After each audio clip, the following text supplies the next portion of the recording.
conductores de la opinión pública en Cuba, en los medios estatales, se refieren a que esto es un voto del corazón, que hay que ponerle corazón, que se guía por el corazón, que es un voto emocional, que es el derecho emocional. Bueno, una cantidad de referencia a la parte emotiva, sentimental, que obviamente tiene un corte populista. Cuando usted subestima a un pueblo, cuando no cree en la capacidad racional de ese pueblo, pues entonces él empieza a hablar del corazón, de los sentimientos, de las emociones y bueno, así puede pasar el paquete que a usted le conviene desde el poder. Este paquete, obviamente, usted no puede dar derechos y derechos sin que a alguien le estén quitando derechos. O sea, tú le das derecho a un grupo de la sociedad, incluso si es un grupo muy selectivo, pues esos derechos se convierten no en lo que es el derecho universal o igualitario, se convierte en un privilegio para ese gremio específico. Pero a lo que yo voy hoy, ya que el tema era Cuba, el caimán de oro que sí vamos a ser prósperos, pero a pesar de todos estos daños que se le está haciendo a la familia cubana, yo les digo, y esto es importante, que este código no es el final de un proceso. Hay gente que dice, voy a votar porque ya para salir de esto, en definitiva, después volvemos a la lucha y esto no es importante. Esto sí es muy importante. Esto va a afectar la vida material de los cubanos. Este es el inicio, no el final de un proceso jurídico vamos a decir, de cambio de régimen. Esto es un cambio de régimen desde adentro, desde lo interno, ajustándose al interés de la élite. ¿Por qué? Porque este código de familia obligatoriamente va a traer un cambio en el Código Civil de Cuba. Yo no sé si la televisión, no creo, he tratado de monitorear todo el tiempo la televisión cubana, no creo que le hayan informado al pueblo de que se va a modificar el Código Civil tras este Código de Familia, porque la familia no es una cosa así separada de la sociedad civil. En Cuba tenemos un Código Civil que ahora entra en contradicción. Si se aprueba el Código de la Familia, no pueden convivir las dos normativas si no coinciden.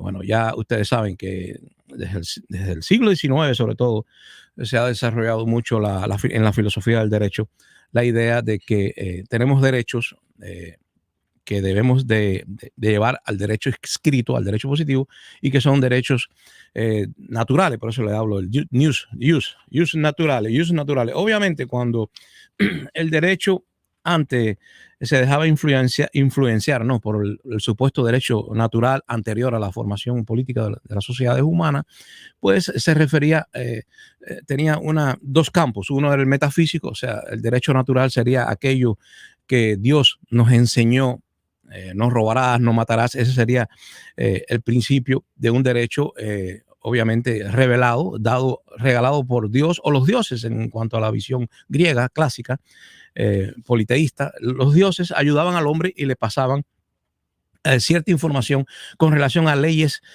universales, leyes de del universo, de la naturaleza del universo. Y desde esa visión, pues mucha gente dijo, bueno, las leyes escritas deben ser un reflejo de la voluntad divina. Pero hoy en día, cuando hay gente que quiere modificar los códigos escritos, o sea, las normas del derecho positivo, lo que hacen es apelar no a un Dios creador, porque eso hoy en día no está de moda, la inspiración metafísica. Hoy lo que se busca es la naturaleza. O sea, si alguien quiere pasar un tipo de matrimonio o quiere pasar un derecho a la propiedad privada y un derecho que regule la gerencia, cuando fallecen las personas a quien les deja la herencia, pues en ese caso se apela a la naturaleza. Una naturaleza que, como ustedes han visto, no es un buen referente, porque si nos guiamos en nuestras leyes escritas por la jungla, pues se pondrán horrores, porque la jungla es un infierno. La jungla es un infierno. Usted llega a la selva y la ve muy bonita, pero usted no ve el micromundo de violencia continua que existe. Si usted lleva esa violencia a una sociedad, pues el más fuerte tendrá todos los derechos. Y para nada tenemos que inspirarnos en cosas metafísicas, ya secularizadas después de la Revolución Francesa. Recuerden que antes la gente decía, no, vamos a restaurar los derechos que Dios le da al hombre. Así empiezan muchas revoluciones a dar el discurso. Pero para no perdernos en filosofía del derecho, voy a ir a una cosa muy concreta, que es el Código Civil en Cuba. El Código Civil en Cuba, bueno, nosotros en Cuba, como Cuba era española antes de que llegara en 1838 a llamarnos colonia. Primero éramos parte de España, éramos provincia de ultramar, provincia de España, pero en las guerras continuas que tuvo España con sus enemigos europeos, no le quedó más remedio que desconfiar de los habitantes, y con la introducción de de los habitantes de la colonia, que quise terminar de decir, pero con la introducción de los Borbones, pues empiezan a tratarnos un poco de forma despectiva y ya no nos consideraban parte de la España nueva, de la Nueva España, sino colonias. Eso fue en 1838, creo. Fue cuando ya nos dijeron, ustedes son colonias. Y obviamente eso nos quitaba derecho de representación allá, en el centro del Imperio Español. La realidad es que el Código Civil, que es ese código que no te lleva a la cárcel. Recuerden que cuando usted tiene un problema con los tribunales, usted se enfrenta a dos códigos muy diferentes. Uno es el Código Penal, si usted es un criminal o usted ha hecho un crimen, no criminal, ha hecho un crimen contra la sociedad, pues la sociedad se defiende de usted y le pone un fiscal que lo va a investigar y lo va a tratar de llevar a la cárcel o a pagar una enorme cantidad de dinero en multa por el daño que usted le hizo a la sociedad. La sociedad está representada frente a usted con la figura del fiscal. Ese es el Código Penal, pero el Código Civil es distinto. Hay que promover la negociación, nunca vas a la cárcel y a veces se pagan multas o se llega a arreglos financieros, pero de ninguna manera puedes ir preso. Bajo el Código Civil no puedes ir preso, pero el Código Civil es muy importante. ¿Y qué Código Civil teníamos en Cuba? Pues desde 1800, fíjense ustedes, desde el año 1800 hasta 1923, el código que estaba en Cuba era el Código Civil Español. Desde 1800 hasta 1923. O sea, empezó la República con enmienda Pla y toda la intervención provisional del gobierno de los Estados Unidos y ya teníamos pues un código español que no fue modificado salvo en dos cosas. Los norteamericanos, que no eran bobos, fueron a Cuba y número uno, le interesaba la cuestión de la propiedad. Y en Cuba existía una ley hasta el 23, pero esa fue quitada. Ya les digo, Estados Unidos sí hizo injerencia en nuestro código. En su gobierno provisional, Estados Unidos logra meter la mano en el Código Civil español, que hasta el 23 tuvo vigente, y elimina la reserva troncal. Elimina del Código Civil nuestro la reserva troncal o lineal. ¿Y qué es la reserva troncal? Tiene que ver con la propiedad privada. La propiedad privada es la que hace que el hombre sea libre y se realice y sea autónomo y pueda ejercer el libre albedrío, pero también pueda cobijarse, comer y pasar a sus descendientes algo de la prosperidad acumulada por su suerte o por su esfuerzo, su sudor, su talento. Es así como funciona el código, tratando de proteger la propiedad privada en el derecho privado. El derecho privado es el derecho del Código Civil, no del Código Penal. Y los norteamericanos cuando entran dicen, aquí se acabó esto de que una familia tenga que tener permanentemente una propiedad. Pudiéramos permitir que la propiedad pase a personas que no tienen la sangre de ese hombre que falleció. Fíjense ustedes, lo primero que hacen los norteamericanos es quitar la reserva troncal que era dentro del Código Civil español, el derecho que tenía la propiedad, la propiedad no tiene derecho, el derecho que tenía una familia a preservar su propiedad pasando de padres a hijos, hermanos. Ustedes saben que hay muchas líneas de herencia, pero que nunca pasara a una persona, a otra familia. O sea, que la riqueza de una familia no pasara a otra familia. Esa era parte del derecho civil español. Y esto es muy antiguo. Recordemos que incluso en el Israel antiguo, pues una de las leyes de la Torá era que las propiedades territoriales de cada tribu, pues no pasasen a través del matrimonio, sobre todo, a otra tribu, porque si no, una tribu concentra, o sea, esto es para evitar la concentración de riqueza exageradamente en un rincón del pueblo, ¿no?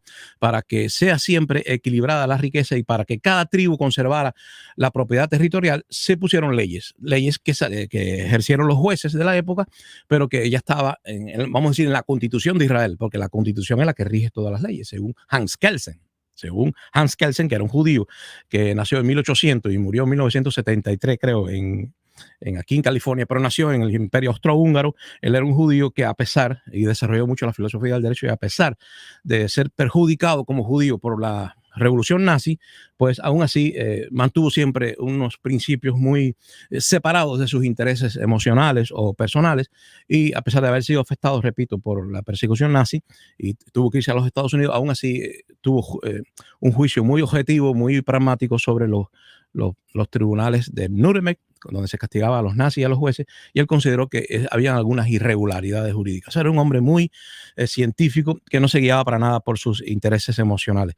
Pues como Hans Kelsen decía que el sistema jurídico de un país es una pirámide y está ordenada de tal manera de que un derecho se justifica porque hay un derecho superior, y un derecho superior hay una jerarquía y una inspiración jurídica desde arriba hacia abajo, y la base, o sea, no la base de abajo, el sustento que está arriba es la constitución de un país, pero esa constitución se tiene que inspirar en los derechos naturales. Tiene que tener un pronunciamiento, un discurso metafísico, de decir, nosotros bajo Dios siempre se hacía así, porque todos los derechos dependen uno de otro, pero al final hay un derecho. Por eso es inteligente para los pueblos sabios que las constituciones comiencen invocando a Dios, porque el derecho natural, si no quieres que sea el de la selva, del que sálvase quien pueda o del que más fuerte prevalezca, debe tener algo de metafísica. Debe tener algo metafísico. Alguna gente intenta secularizar esto, pero es metafísica, porque esto de los derechos humanos se deriva de que el hombre tiene una dignidad, y esa dignidad científicamente no es demostrable. Esto solamente es demostrable desde el punto de vista romántico, metafísico o religioso. ¿Por qué? ¿Por qué hay que defender los derechos humanos? ¿Por qué el fuerte no puede aplastar al débil? ¿Por qué no matar a los deshabilitados? ¿Por qué no eliminar a los viejos? Por eso que los nazis, cuando se separan por completo de nuestra tradición del derecho natural, pues hacen los horrores que hacen. Pero volvamos a Cuba. El derecho, y ya voy a terminar porque el tema es muy denso, complejo, y sé que puede ser inoportuno para fraternizar entre nosotros, que yo me meta en una cosa tan seria, pero es que el gobierno cubano lo hace, y lo que le dice al pueblo es: usted vote, diga que sí y hágalo con el corazón. O sea, también cuando yo veo que la élite se burla de nosotros los de abajo, pues me molesto y trato entonces de estudiar y analizar esto con seriedad, porque nos van a dar gato por liebre. Y ya les digo, viene detrás de este Código de la Familia, viene la enorme transformación del Código Civil cubano. Volvemos para atrás. ¿Qué hicieron los americanos? Por eso les digo, hasta 1923 tuvimos un código que sufrió la injerencia norteamericana en dos sentidos. Uno, quitó el derecho que les hablé de la reserva troncal o lineal, o sea, ya una propiedad podía pasar a otra gente no con vínculos sanguíneos, eso. Y lo otro que quitó, y esto es fundamental, y está relacionado con la idea que tenemos de la patria potestad, que es la que está ahora el gobierno cubano tratando de eliminar para permitir horrores. Esos horrores vendrán después en la transformación que se hará al Código Civil cubano, que por ahora no se le ha dicho al pueblo que eso es lo que viene detrás, porque hay un conflicto entre el Código Civil y el Código de la Familia. Hay un conflicto que tiene que ser resuelto por el Estado político, si no, se destruye jurídicamente por dentro. Entonces, a lo que vamos. Otra de las leyes y tenía que ver con la patria potestad, repito, del Código Civil antiguo español que teníamos, es que los padres en Cuba tenían el derecho a, cuando un hijo era borracho, violento, perezoso, ladrón, perverso, cualquier costumbre que los padres consideraran que iba a ser un adulto que iba a estar en problemas y quizá iba a ir a la cárcel o al cementerio, pues los padres, sobre todo en la adolescencia, tenían el derecho de meter a sus hijos en centros correccionales. En el Código Español, el padre de familia tenía una autoridad tan seria y heredada, esto es del derecho romano, del pater familia, de la patria potestad, tenía tanto derecho como un fiscal, porque lógico, el padre era, según el Código Español, era un fiscal en su dominio doméstico. O sea, en el mundo doméstico el padre tenía derecho a condenar a un hijo, no a un centro penitenciario, no a cumplir una pena según un código penal castigador, sino a un centro de corrección, de enderezar la conducta, a un centro de corrección. Los padres tenían derecho como fiscales, en una palabra, según el Código Español, y esto lo eliminaron los norteamericanos, había un problema, y es que el padre sí tenía el derecho a llevar a un hijo, el padre como tutor tenía derecho a poner a un hijo.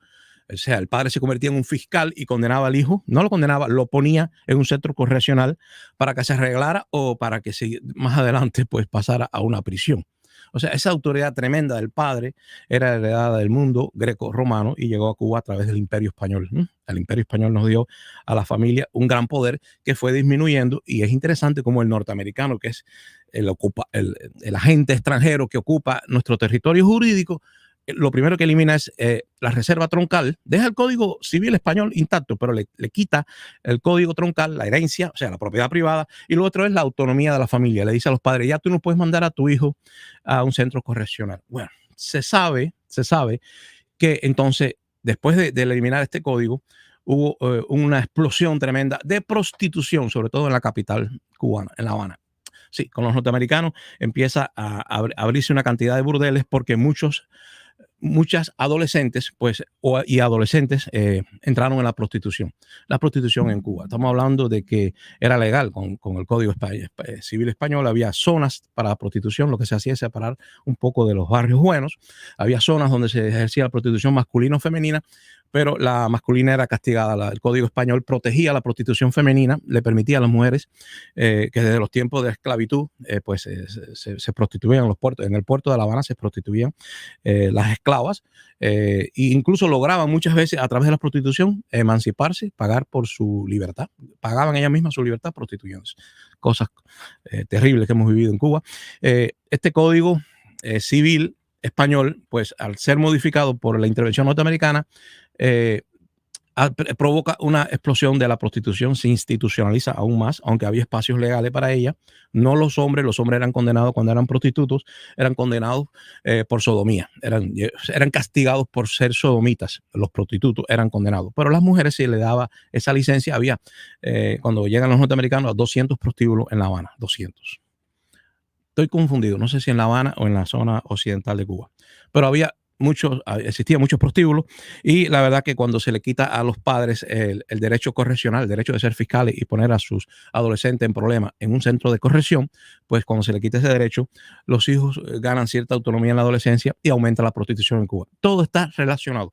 Ahora, lo que va a suceder en Cuba es que, bueno, no sé si se me queda algo estaba pensando con relación a este nuevo código. Bueno, ya les conté que atrás viene la reforma del Código Civil que va a ser modificado, y que me imagino que viene una nueva ley para la cuestión de las herencias, y creo que por ahí viene la cosa. Creo que la herencia va a no solamente a sufrir modificaciones en el Código Civil, sino que en cualquier momento vamos a ver a extranjeros, a no cubanos, con grandes propiedades en Cuba.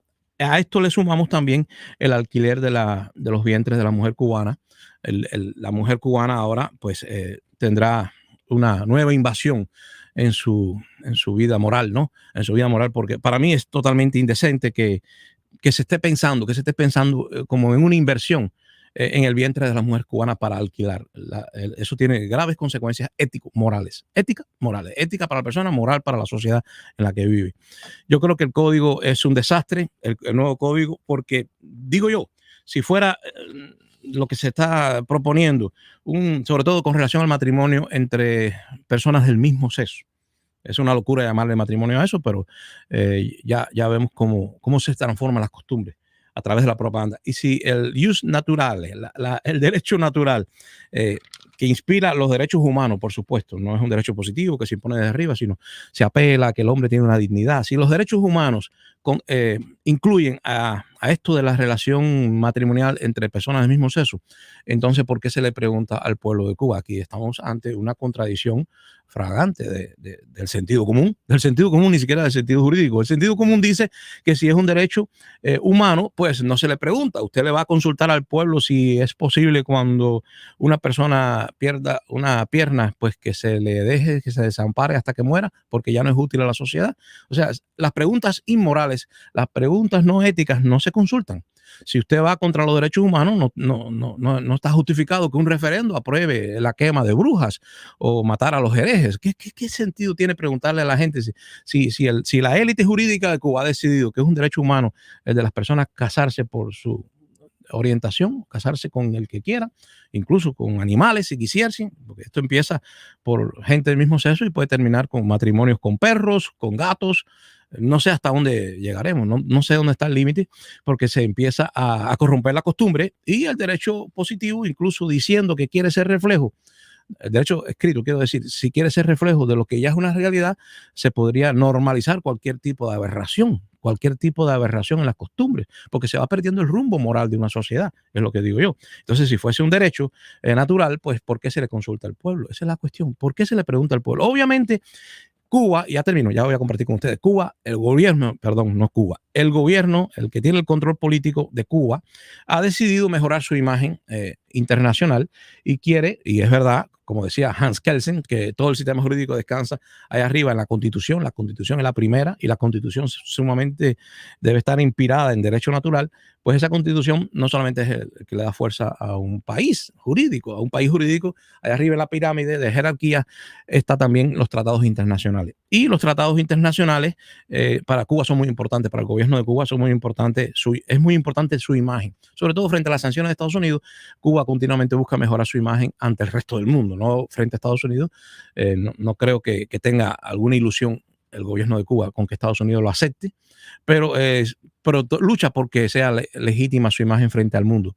Una cosa es la legalidad y otra la legitimidad. La legitimidad se logra con las consultas populares, pero yo pienso que el gobierno de Cuba debería de hacerle preguntas más pertinentes, con más sentido, con más contacto con la realidad, quiero decir, la realidad política de Cuba exige otro tipo de consulta, no esta. ¿Por qué no les preguntamos al pueblo si quieren pluripartidismo o no? ¿Por qué no le preguntamos al pueblo si desean que se produzca una reforma del sistema político, que se permita la libertad de asociación, los derechos fundamentales? ¿Por qué no se le pregunta al pueblo cosas fundamentales como la libertad de expresión y en los medios, medios, tener periódicos? ¿Por qué no se le preguntan esas cosas? Porque no hay interés. Las preguntas son de este tipo y ya les digo, están en contradicción con el derecho natural. Si fuese un derecho natural, no se cuestiona, no se consulta al pueblo y las consecuencias serán graves porque, repito, nos van a cambiar el Código Civil.